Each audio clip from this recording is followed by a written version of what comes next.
বাংলাদেশের প্রায় মানুষ বলল ডেস্টিনি বৈধ, জিজিএন বৈধ। আমার সাথে দু একজন ছিল কিনা আমি জানি না। আমি জোরালো কণ্ঠায় জাতির সামনে কণ্ঠে বলতে থেকেছি, ডেস্টিনি চিরদিনের জন্য হারাম, ডেস্টিনি কখনো বৈধ হতে পারে না। যারা খুব জোর দিয়ে আমার মুখের উপর বলতে চেয়েছে তারাকে আমি বলেছি, আমি আব্দুর রাজ্জাক বিন ইউসুফ আল্লাহর কসম করে বলছি, আপনার নামে যে চট্টগ্রামে গাছটা আছে, সেই গাছটা যদি আপনি আজকে কেটে এখানে নিয়ে এসে দেখাতে পারেন জাতির সামনে, তাহলে আমি বুঝবো সত্যি ডেস্টিনি বৈধ। মরা পর্যন্ত, কিয়ামত পর্যন্ত আপনাকে সময় থাকলো, আপনার উত্তরসূরি যারা আসবে তাদের সময় থাকলো, আপনার নামে চট্টগ্রামে কোনো গাছ নেই। এটা একটা মিথ্যার উপরে চলছে, ভুয়ার উপরে চলছে।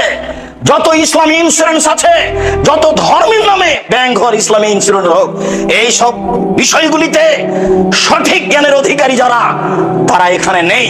ভুয়ার উপরে, শূন্যের উপরে চলছে। এ কথাই আল্লাহর নবী মুহাম্মদ সাল্লাল্লাহু আলাইহি সাল্লাম বলেন, পৃথিবীর মানুষ তোমাদের সামনে পৃথিবী এইভাবে তুলে ধরা হবে, দেখতে বাবা তোমরা পৃথিবীতে তাকালে দেখবা প্রযুক্তি আর প্রযুক্তি, টাকা আর টাকা। তোমরা এই প্রযুক্তির পিছনে পড়ে পৃথিবী উপার্জনের প্রতিযোগিতা নেমে যাবা। আল্লাহর নবী প্রতিযোগিতা শব্দ ব্যবহার করেছেন, কে কত টাকা ইনকাম করতে পারে প্রতিযোগিতায় নেমে যাবা। পূর্বের লোক যেমন নেমেছিল, পূর্বের লোক যেমন ধ্বংস হয়ে গেছে, তোমরাও তেমন ধ্বংস হয়ে যাবা। এই ভয়ে আমি মুহাম্মদ সাল্লাল্লাহু আলাইহি সাল্লাম করি, আল্লাহর কসম আমার কথা এটা, বুখারী মুসলিম।